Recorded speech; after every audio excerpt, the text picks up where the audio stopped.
ওই জিনাকার বান্দা আল্লাহর কাছে এমন ভাবে মনটা আল্লাহর দিকে ফিরে গেছে, আল্লাহর কাছে বলতেছে ও মালিক 40টা বছর জিনা করেছে, মা জানে না, আমার বাবা জানে না, আমার সন্তান জানে না।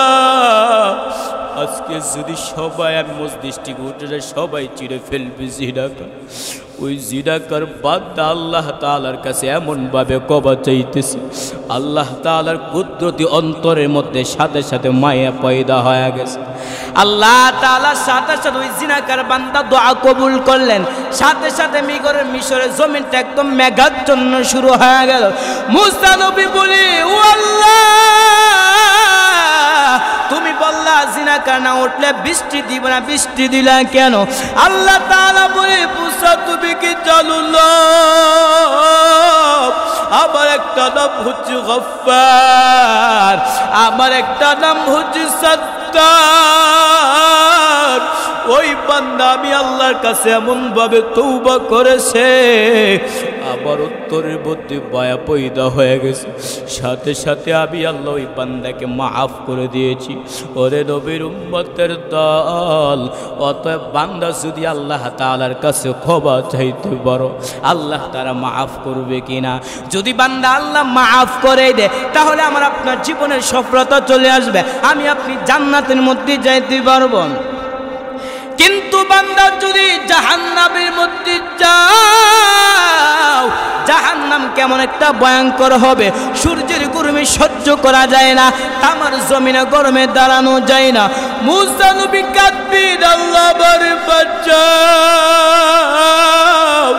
ঈসা নবী কাঁদবেন, আল্লাহ আমারে বাঁচাও। ইব্রাহিম নবী কাঁদবেন আর বলবেন, আল্লাহ আমারে বাঁচাও। আম্মা জান আয়েশা বলেন, নবী তখন আপনি কি করবেন? আপনি তো দু জাহানের নবী। মায়ার নবী বলেন, ও আয়েশা, আমি তো কুল মাকামে মাহমুদে আবার মালিকের সেজদায় পড়িয়া আমি সেজদায় পড়িয়া কান্দা করব আর বলবো, আল্লাহ আমার উম্মতকে বাঁচাও। আমার একটা উম্মত যদি জাহান্নামে না যায়, আবার একটা উম্মত জাহান্নামে গেলে আমি মুহাম্মদ আপনার তুরি জান্নাতে যাব না। আম্মা জান আয়েশা বলেন, নবী তখন কান্নার উপরে কি হবে? নবী বললেন, হে আয়েশা, আমার আল্লাহ আমাকে আদেশ করবেন, নবী আর কাঁদবেন না, মাথা উঠাইয়া দেন, আপনার একটা উম্মতুর জাহান্নামে দেওয়া হবে না, আপনি দুনিয়া হাউজে কাউসারের সামনে নিয়ে যান। আম্মা জান আয়েশা বলেন, নবী কোটি কোটি মানুষের মধ্যে আপনার উম্মতগুলো কেমনে বাছাই করবেন? আমার মায়ের নবী বলে, আয়েশা, আবার উম্মতগুলির মধ্য থেকে যারা 5 বার ওযু করে 5 ওয়াক্ত নামাজ পড়েছে, ওদের ওযুর অঙ্গগুলো কিয়ামতের ময়দানে নূরের আলোতে ঝলমল করতে থাকবে। আমি নবী ওদেরকে দরিয়া নিয়ে হাউজে কাউসারের সামনে যখন নিয়ে যাব, আরে নবীর উম্মতের দল, নবী বললেন, ওই দিন যদি আমার উম্মতদেরকে আমি লাইনে দাঁড় করে যখন কাউসারে পানি দিব, হঠাৎ করে দেখবো আমার চোখের সামনে পর্দা পড়ে গেছে, আমি বলবো, আরে ফেরেশতার দল, আমার সামনে তোমরা চোখের সামনে পর্দা দিলা কেন? আমার উম্মতরা তো এখনো লাইনে দাঁড়ানো। ফেরেশতারা বলবে, হে আল্লাহর নবী, তারা আপনার উম্মত না। আপনি যখন দুনিয়া থেকে বিদায় হয়ে যখন চলে গিয়েছেন, তারা আপনার সুন্নতটা মানে নাই, তারা আপনার নাফরমানি করেছেন, তারা আপনার কথা মানে নাই, বেপরদায় চলাফেরা করেছে। ওরে নবীর উম্মতের দল, ওই দিন যদি এই অবস্থা হয়, নবী বলবেন, সুহকান গায়রা বিল্লিমান বাদি, এমন উম্মত আমার দরকার নাই। যদি এমন পরিস্থিতি আমার আপনার বেলা হয়, তাহলে কেমন একটা নাজুক হাল হবে। এজন্য বান্দা নবীর আদর্শ কেমন সুন্দর আদর্শ দিয়ে আল্লাহ প্রেরণ করেছেন। এক নম্বরে একটা মানুষ চলার জন্য যত আদর্শ প্রয়োজন সব আদর্শ রাসূলের মাঝে বিদ্যমান ছিল। দুই নম্বরে নবীর আদর্শকে আল্লাহ বিশেষভাবে হেফাজত করেছেন। তিন নম্বরে নবী যখন কোন একটা কাজ করত, যেই কাজটা আল্লাহর বিরুদ্ধে চলে যাইত, আল্লাহ তাআলা জিবরাইল আমিনের মাধ্যমে পাঠিয়ে দিত আর বলতো পয়গম্বর এই কাজটা আপনার পক্ষে সম্ভব না। নবীর আদর্শ তো সুন্দর আদর্শ দিয়ে প্রেরণ করেছেন। চার নম্বরে নবীর আদর্শের মধ্যে আল্লাহ তাআলার নূর পড়েছিল। এজন্য নবী বলেন তাআখাল্লাকু বিআখলাকিল্লাহ, এজন্য আল্লাহ চরিত্রবান হয়ে যাও। তো কিছুক্ষণ কথা বল, যেহেতু রবিউল আউয়াল মাস চলতেছে এবং বাংলাদেশ নতুন স্বাধীনতা লাভ করেছে, এতে পূর্বে এমন একটা অবস্থা ছিল যে জায়গার মধ্যে কথা বলার সুযোগ হতো না। বাংলাদেশ থেকে খুনি হাসিনা, স্বৈরাচার খুনি হাসিনা, তিনি এমনভাবে দেশ থেকে পলায়ন করেছেন, যেই দেশ থেকে পলায়ন করার কারণে দেশের মধ্যে সে টিকতে পারে নাই। কারণ সে টিকে থাকবে কিভাবে? কারণ ওই লোক তো এমনভাবে বড় বড় আয়নাগর রেখে গিয়েছেন। আবার শুনতেছি সোশ্যাল মিডিয়ার মধ্যে ওই খুনি হাসিনা সে নাকি আসবে। আমি আসলে তাকে খুনি হাসিনা বলি, আবার মাঝে মাঝে বলি সে হচ্ছে মোদির বউ। কারণ সে ভারতের প্রতি এত প্রেমিক ছিল। বাংলাদেশের মানুষের এলাকায় ইলিশ মাছ চাষ করে, কিন্তু বাঙালি মানুষ, জাতীয় মানুষ ইলিশ যোগ্য হওয়ার পরও খাওয়া সম্ভব ছিল না। সেই খুনি হাসিনা ভারতের মধ্যে পাঠিয়ে দিত, সেই ভারতের মানুষগুলো তারা 300-400 টাকা কেজি ইলিশ মাছ তারা খেত। তাহলে সেই খুনি হাসিনা বাংলাদেশ থেকে সে ভারতের প্রতি অনেক প্রেমিক ছিল। এখন সেই হাসিনা শুনতেছি সে আসবে, আমরাও চাই সেই খুনি হাসিনা আসুক এবং সে আয়নাগরে প্রবেশ করুক। যাই হোক, এমন একটা নতুন স্বাধীন দেশের মধ্যে আমরা আসতে পেরেছি, দিনের কথা শুনতে পারবো মন ভরে, আর কোনো বাধা থাকবে? বাধা থাকবে না। এজন্য রবিউল আউয়াল মাস নবীজির সিরত নিয়ে আমি কিছু আলোচনা করব। কারণ নবীকে আল্লাহ এত সুন্দর আদর্শ দিয়ে প্রেরণ করেছেন, যে আদর্শ যদি আমি আপনি লালন করতে পারি তাহলে আমার আপনার জীবনের সফলতা খুব তাড়াতাড়ি চলে আসবে। নবীজির কেমন আদর্শ ছিল?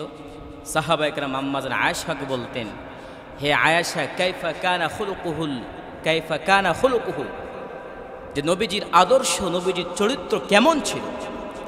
তখন নবীজি বলেছেন, আম্মা জান আয়েশা বলেন, কানা খুলুকুহুল কুরআন, নবীর পুরাটাই আদর্শটাই ছিল পুরাটাই কোরআন শরীফ। তেজন্য নবীজি এত সুন্দর আদর্শ দিয়ে আমার আপনার মাঝে এসেছে, ওই আদর্শ যদি লালন করতে পারি তাহলে আমার আপনার জীবনে সফলতা চলে আসবে কিনা। তেজন্য নবীকে আল্লাহ বিভিন্নভাবে কয়েকটা আদর্শ দিয়ে প্রেরণ করেছেন। এর মধ্যে একটা আদর্শ হলো, একটা মানুষ চলার জন্য যত আদর্শ প্রয়োজন সব আদর্শ রাসূলের মাঝে বিদ্যমান ছিল। দুনিয়ার মধ্যে আমরা বড় বড় কিছু সাইট দেখতে পাই যাদের আমরা মতাদর্শ দেখে আদর্শের উপর চলার চেষ্টা করি, কিন্তু নবী আমার এমন সুন্দর আদর্শ দিয়ে মানুষের মাঝে প্রেরিত হয়েছেন। নবীজির আদর্শ শুধু কোনো সাইট না, বরং সর্বসাইট মানুষের মাঝে স্পষ্ট ছিল। কিভাবে মানুষটা দিনের পথে আসবে, নবীকে কিভাবে আদর্শ রসুল হিসেবে গ্রহণ করবে। তাহলে আমরা বুঝতে পারলাম নবী একটা মানুষ চলার জন্য যত আদর্শ প্রয়োজন ওই আদর্শ রসুলের মাঝে বিদ্যমান ছিল। 2 নম্বর হচ্ছে আল্লাহ নবীজির চরিত্রকে আল্লাহ বিশেষভাবে হেফাজত করেছেন, বিশেষভাবে হেফাজত করেছেন, যেন নবীজির একটা গুনাহ যেন নবীজি অংশগ্রহণ করতে না পারে।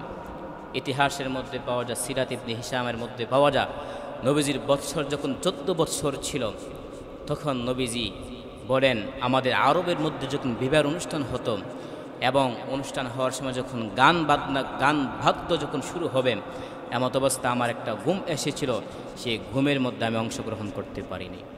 এখন নবী যদি গানে অংশগ্রহণ করতেন তাহলে তারা বলতো যে আব্দুল্লাহ সন্তান মুহাম্মদ নবী হওয়ার পরে এখন তিনি গান বাদ্য হারাম, সেটা দলিল দিচ্ছে, বলতো কি না? শুধু তাই ইতিহাসের মধ্যে পাওয়া যায়, নবীজির বয়স যখন ছিল 25 বছর ছিল, তখন বাইতুল্লাহ যখন ধসে যাবে, তখন মক্কার মানুষ যখন বাইতুল্লাহর কাজ করবে, তখন তারা যুক্তি পেশ করতে লাগলো, যে কাপড় পরিধান করে আমরা গুনাহের কাজ করি, আবার ওই কাপড় লাগে আমরা বাইতুল্লাহর কাজ করব আমার পক্ষে সম্ভব না, তারা উলঙ্গ অবস্থায় কাজ করতেছেন। এমত অবস্থায় নবীকে তারা দাওয়াত দিলেন এমন একটা ভালো কাজে যেন তারা অংশগ্রহণ করতে পারে। এমত অবস্থায় যখন নবীকে দাওয়াত দিবে, নবীজি ইনভাইট করলেন, তখন নবীজি তাদের কাজে অংশগ্রহণ করতে পারে নাই। এখন নবী যদি অংশগ্রহণ করত তাহলে তারা বলতে যে আবদুল্লাহর সন্তান মুহাম্মদ এখন নবী হওয়ার পরে এখন বলতেছে 70 টাকা ফরজ, কিন্তু আগে সে বলে নাই, বলতো কি? তাহলে এই নবীর আদর্শ এত সুন্দর যে আল্লাহ প্রেরণ করেছেন, যদি মানতে পারি জীবনের সফলতা চলে আসবে, আসবে কি না? এজন্য এই সফলতা আসতে হলে, এই আদর্শ চলতে হলে আমার আপনার আদব লাগবে। কি লাগবে? আদব লাগবে। আদব ছাড়া কি সম্ভব? পাশাপাশি আপনার ধৈর্য লাগবে। কি লাগবে? আল্লাহ তাআলা বলেন, ইন্নামা ইউওয়াফাস সাবিরুনা আজরাহুম ইন্নাহুম ইউওয়াফাস সাবিরুনা আজরাহুম বিগাইরি হিসাব।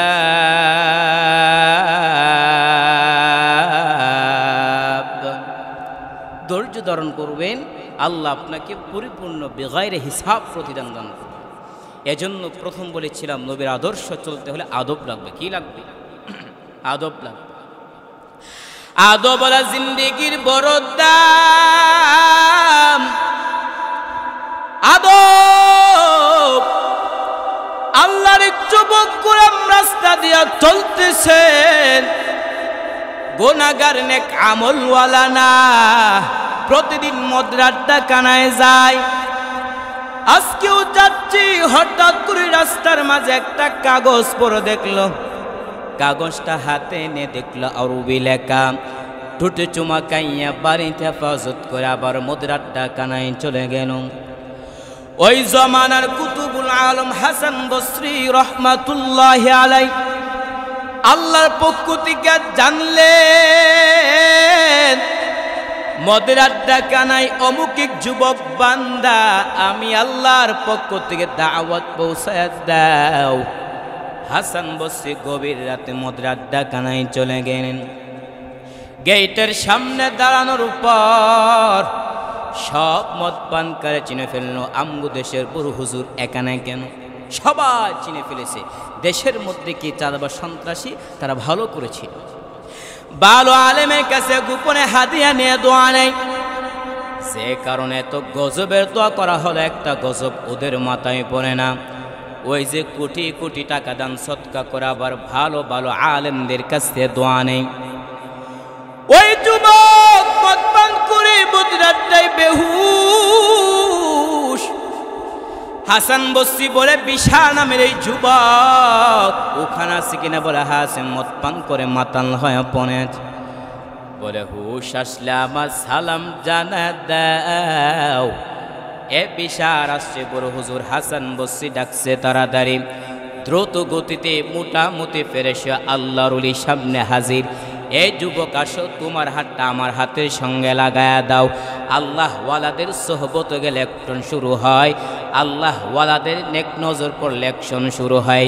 এই যুবক যখন আল্লাহর ওলি হাসান বসরির সাথে যখন হাতটা লাগায় যখন চলতেছেন, বলে এমন কি আমল করছো যার জন্য তোর কপাল খুলে যাচ্ছে? বলে ভালো কাজ তো জীবনে করে নাই, তবে আজকে আসার সময় একটা কাগজের টুকরা পেয়ে বাড়িতে হেফাজত করে গেছি। বলে তাই নাকি? চল বাড়িতে গিয়ে বলো কাগজটা আমার হাতে দাও।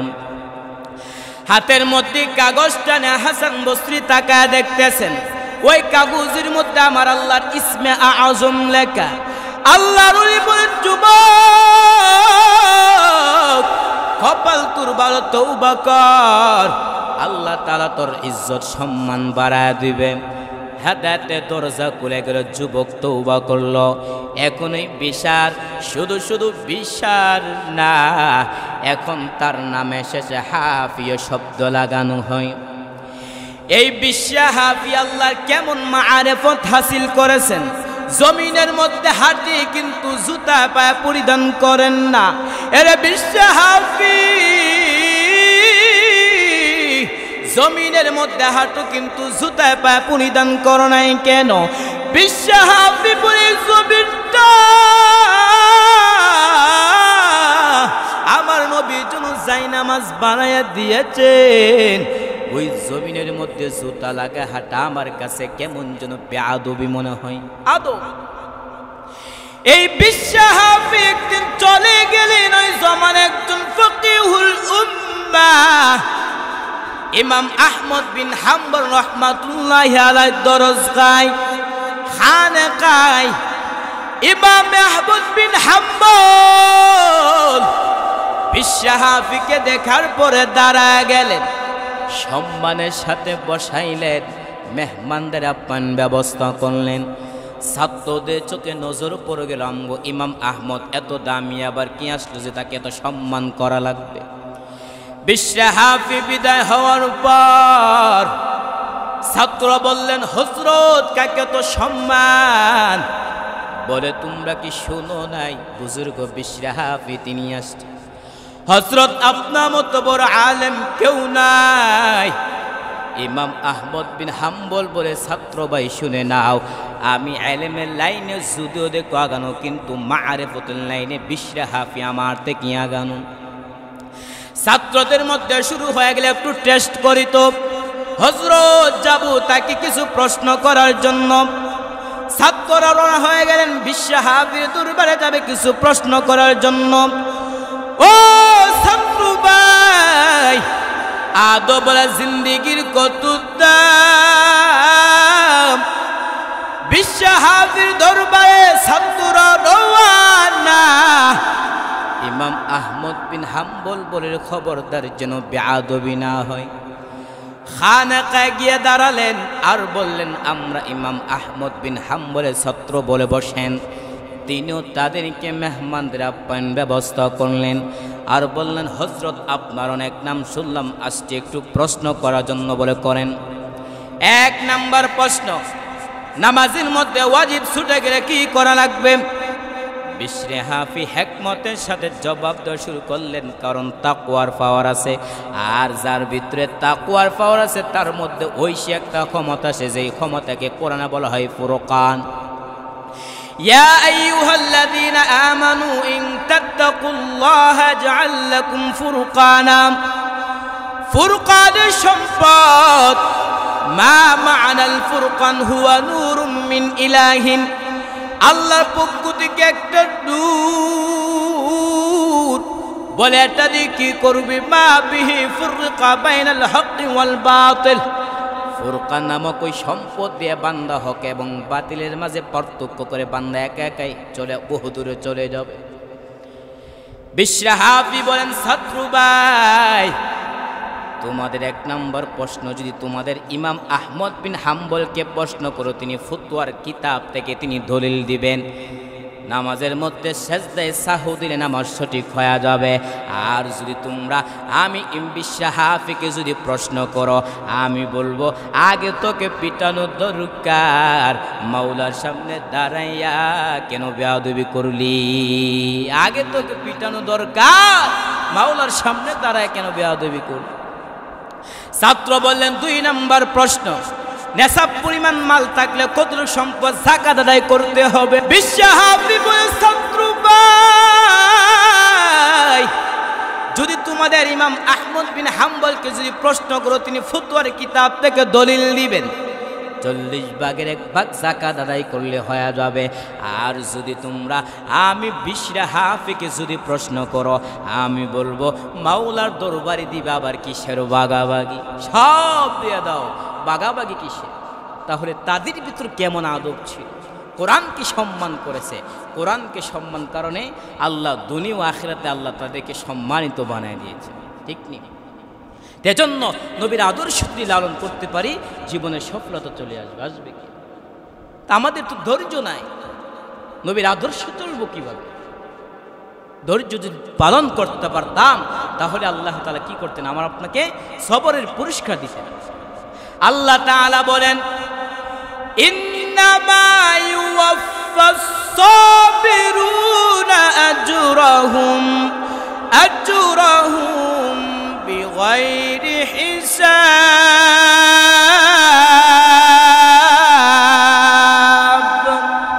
আল্লাহ তাআলা বলেন, ধৈর্য ধারণ করবি, তাহলে আমি আল্লাহ তাআলা তোমাদেরকে বিনা হিসেবে প্রতিদান দেব।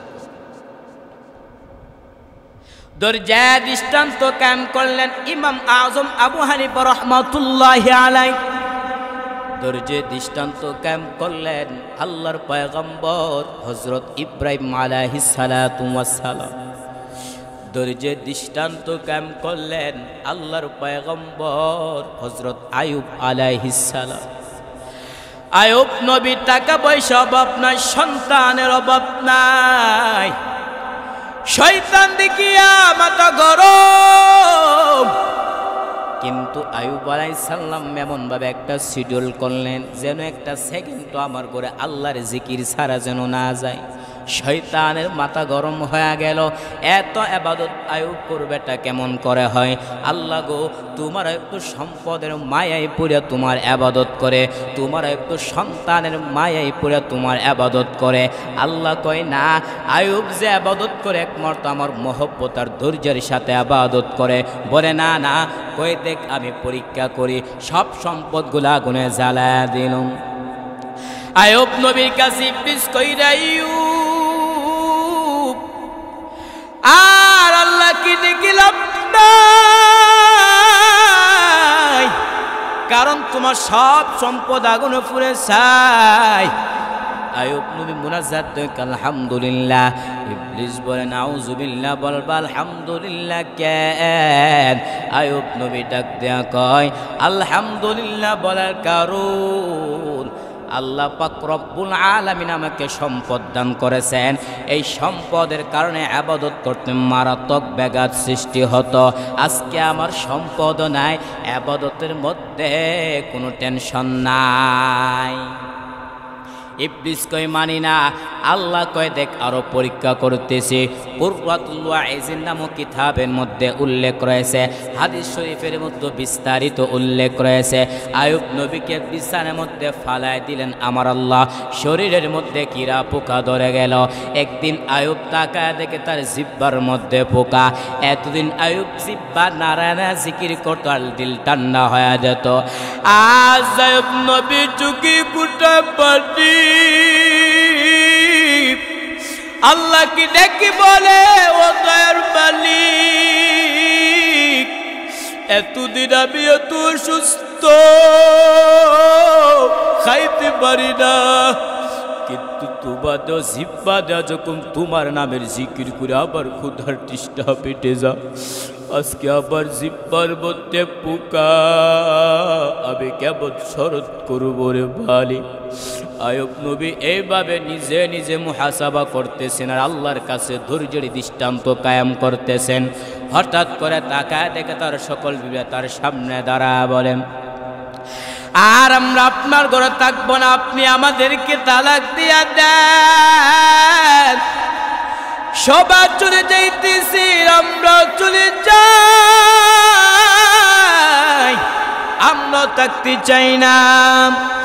আইয়ুব নবী বলে যাও যাও, বিদায় না বিবিরা যাইতেছি না। আইয়ুব নবী কান্না করে ওদের মালিক,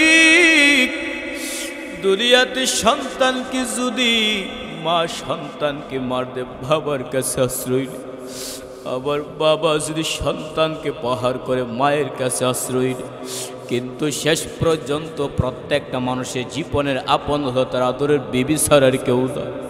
ওদের মালিক, আজ আমার বিবিরা আমার কাছ থেকে চলে যাইতেছে, আল্লাহ আমার মনে কোনো কষ্ট নাই, তোমার কাছে অনুরোধ তুমি আমাকে ছেড়ে দিও না রে মালিক। দুনিয়ার সব আমাকে ছেড়ে চলে যা, তুমি আমাকে ছেড়ে দিও না রে মালিক। আইয়ুব নবী এই কথা অন্তর দিয়া বুড়া চোখ বেবে পানি ফুটাগুলো গালবে পড়তেছে। হঠাৎ করে তাকা দেখে তার পায়ের কিনারায় একবার তু বিবি ইউসুফ নবীর কন্যা রহমা, আইয়ুব নবীর একমাত্র বিবি, আইয়ুব নবীর পায়ের কিনারায় বসে বসে কান্না করে। আইয়ুব নবী বলে সবাই চলে গেছে, তুমি যাও নাই কেন বিবি? রহমা নামক বিবি 5 জনে কান্না করে আলবুলু পয়গম্বর আমার বাবা ইউসুফের কন্যা কিন্তু আমার তো এমন কোনো আমল নাই, কারণ হাসরের মাঠে এমন একটা কঠিন একটা পরিস্থিতি হোক, ওই দিন যদি আমি রহিমাকে খাটগড়া দাঁড় করে আল্লাহ বলে রহিমাকে নিয়ে আস, আমি বলবো আল্লাহ আমার এমন কোনো আমল নাই, তবে আমি আপনার আদরের পয়গম্বরের আয়ুব নবীর স্ত্রী ছিল, আল্লাহ হয়তো আপনাদের মায়ের নজর দিয়ে তাকাইয়া আমি রহিমাকে আল্লাহ মাফ করে দিতে পারে। সুবহানাল্লাহ বলেন না, যে তাদের ভিতরে কেমন ছিল, আজমত ছিল, ভালোবাসা ছিল। এই আজমত কি তৈরি করতে পারি? নামাজও তো ঠিক মতো পড়তে পারি না, পড়তে পারি, নবীর আদর্শ মানব কিভাবে? এজন্য সাহাবায়ে কেরাম আম্মা আয়েশাকে বলতেন নবীর আদর্শ কেমন? আম্মা আয়েশা বলেন কানা খুলুকুল কুরআন, নবীর আদর্শটাই পুরোটাই কোরআন শরীফ। এজন্য নবীকে আল্লাহ কেমন সুন্দর আদর্শ দিয়ে প্রেরণ করেছেন। একটা মানুষ চলার জন্য যত আদর্শ প্রয়োজন সব আদর্শ রাসূলের মাঝে বিদ্যমান ছিল। 2 নম্বরে নবীর আদর্শকে আল্লাহ বিশেষভাবে হেফাজত করেছেন, যেন নবীর মাধ্যমে যেন একটা গুনাহ কাজ না হয়, যেন নবীর মাধ্যমে যেন একটা কোনো ফাহেসা কাজ না হয়। হ্যাঁ, নবীজি আল্লাহ চরিত্রকে বিশেষভাবে হেফাজত করেছেন, করছে কিনা? 3 নম্বর আদর্শ হলো নবীজি যখন কোনো কাজ করতেন যদি আল্লাহর আইনের বাহির হতো সাথে সাথে আল্লাহ জিবরাইল আমিনের মাধ্যমে পাঠিয়ে দিতেন আর বলতে পয়গম্বর এই কাজটা আপনার পক্ষে সম্ভব না। আল্লাহ তাআলা বলেন যখন নবীজি যখন আব্দুল্লাহ ইবনে উবাই ইবনে সুলুলের যখন জানাজা পড়বে তখন আল্লাহ তাআলা সাথে সাথে আয়াত নাযিল করলেন ওয়ালা তুসাল্লি আলা আহাদিম মিনহুম মাতা ওয়ালা তাকুম আলা কবরিহি ইন্নাহুম কাফারু মাতু ওয়া হুম কাফারু। নবীজি মুনাফিকদের ক্ষেত্রে কেমন সতর্কবাণী দিয়েছেন। আল্লাহ বলতেছেন নবী আপনি তাদের জন্য জানাজা পড়তে যাবেন না এবং তাদের জন্য দোয়া করতে পারবেন। তাহলে নবীকে আল্লাহ বিশেষভাবে হেফাজত করেছেন। 4 নম্বর আদর্শ হচ্ছে নবীজির চরিত্রের মধ্যে আল্লাহর নূর পড়েছিল, আল্লাহর ছায়া পেরেছিল। হাদিস শরীফের মধ্যে পড়ে তাখাল্লাকু বিআখলাকিল্লাহ, তোমরা আল্লাহর চরিত্রবান হয়ে যাও। এজন্য যদি আল্লাহর চরিত্রবান হতে পারি তাহলে আমার আপনার জীবনে সফলতা চলে আসবে। এজন্য নবীজি সুন্দর করে বলে গিয়েছেন যে তোমরা কিভাবে নামাজ পড়বা, কোরআনের মধ্যে আছে নামাজ পড়ো, তো কিভাবে নামাজ পড়বা আমি নবীজি ভালো করে বলে দিয়েছি। এজন্য নামাজ পড়তে হবে। বান্দা তুমি নামাজও ঠিক মতে পড়তে পারো না, অথচ বান্দা তুমি নামাজের ভিতরে কদর নাই। আসরের নামাজের এত দাম, আমি প্রায় সময় ঘটনাটা বলি। ওই ভারতের জমিনে ওলিয়ে কামেল যার নামে আজ দিল্লি শহরের মধ্যে দাঁড়িয়ে আছে কুতুব মিনার, ওই কুতুবউদ্দিন বখতিয়ার কাকি রহমতুল্লাহি আলাইহি জবরদস্ত একজন উনি কামেল কুতুবুল আলম। ইন্তেকালের সময় খাদিম কি ডেকে বললেন এ খাদেম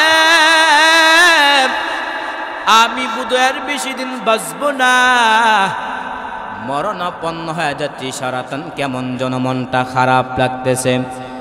বিদায় বেলা 2টা ওসিয়ত করা যায়, কড়াই ঘন্টা পালন করবে। 1 নম্বরে মরণের পরে জানাজা পরে দাফন করে দিবে, দেরি করবে না, কারণ নবী বলছেন মাইয়িতের জানাজা দেরি করে পড়লে মাইয়িত বড় কষ্ট বা তাড়াতাড়ি দাফন করে কবর রাখবে। 1 নাম্বার আমরা করি উল্টা। কেন? ছেলেটাকে কানাডা না আসলে জান্নাতে টিকিট দিবে না, জানাজা হবে না। অথচ যেই ছেলের জন্য বাবার লাশের দাফনে কাজও করে না, জানাজাও পড়ে না, ওই সন্তান বিদেশের জমিনে ঠিক মতো নামাজও পড়ে না, রোজাও রাখে না। আবার ওই সন্তান যদি বাবার জন্য মুনাজাত দেয় কবুল হওয়ার ক্ষেত্রে সন্দেহ সৃষ্টি হয়। কুতুবউদ্দিন বখতিয়ার কাকি বলেন 1 নাম্বার ওসিয়ত আমার মরণের পরে তাড়াতাড়ি জানাজা পড়ে দাফন করে দিবি।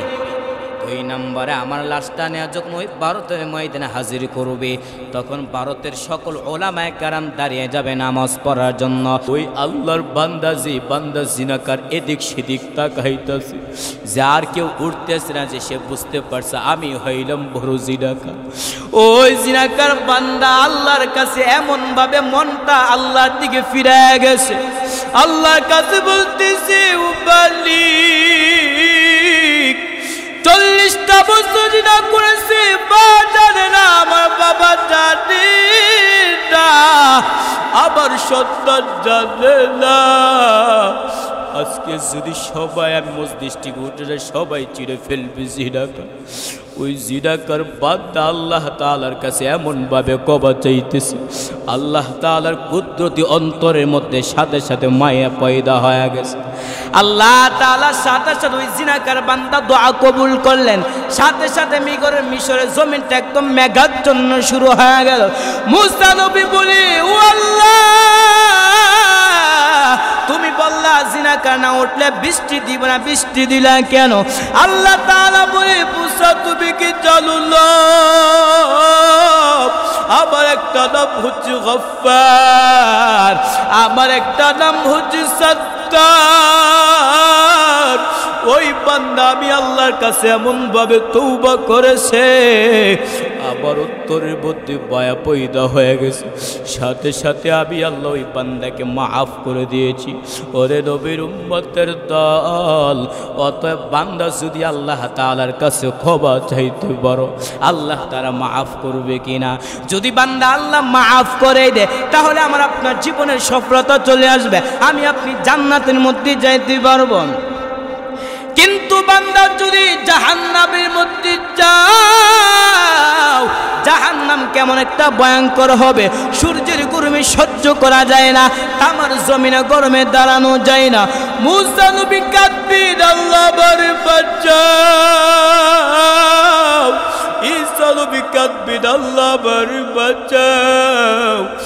ইব্রাহিম নবী কাঁদবেন আর বলবেন, আল্লাহ আমারে বাঁচাও। আম্মা জান আয়েশা বলেন, নবী তখন আপনি কি করবেন? আপনি তো দু জাহানের নবী। মায়ার নবী বলেন, ও আয়েশা, আমি তো কুল মাকামে মাহমুদে, আবার মালিকের সেজদায় পড়িয়া আমি সেজদায় পড়িয়া কান্দা করব আর বলবো, আল্লাহ আমার উম্মতকে বাঁচাও, আমার একটা উম্মত যেন জাহান্নামে না যায়, আবার একটা উম্মত জাহান্নামে গেলে আমি মুহাম্মদ আপনার তুরি জান্নাতে যাব না। আম্মা জান আয়েশা বলেন, নবী তখন কান্নার উপরে কি হবে? নবী বললেন, হে আয়েশা, আমার আল্লাহ আমাকে আদেশ করবেন, নবী আর কাঁদবেন না, মাথা উঠাইয়া দেন, আপনার একটা উম্মতুর জাহান্নামে দেওয়া হবে না, আপনি দুনিয়া হাউজে কাউসারের সামনে নিয়ে যান। আম্মা জান আয়েশা বলেন, নবী কোটি কোটি মানুষের মধ্যে আপনার উম্মতগুলো কেমনে বাছাই করবেন? আমার মায়ের নবী বলে, আয়েশা, আবার উম্মতগুলির মধ্য থেকে যারা 5 বেলা উযু করে 5 ওয়াক্ত নামাজ পড়েছে, ওদের উযুর অঙ্গগুলো কিয়ামতের ময়দানে নূরের আলোতে ঝলমল করতে থাকবে।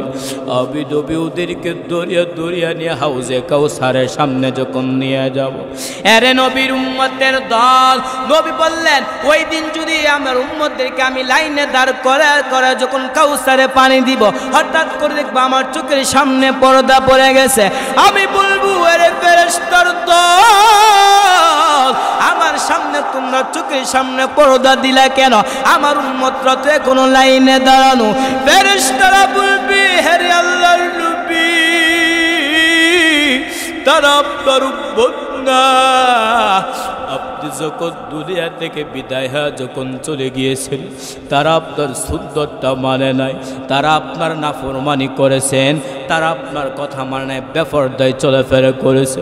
ওরে নবীর উম্মতের দল, ওই দিন যদি এই অবস্থা হয়, নবী বলবেন, সুহকান গায়রা বিল্লিমান বাদি, এমন উম্মত আমার দরকার নাই।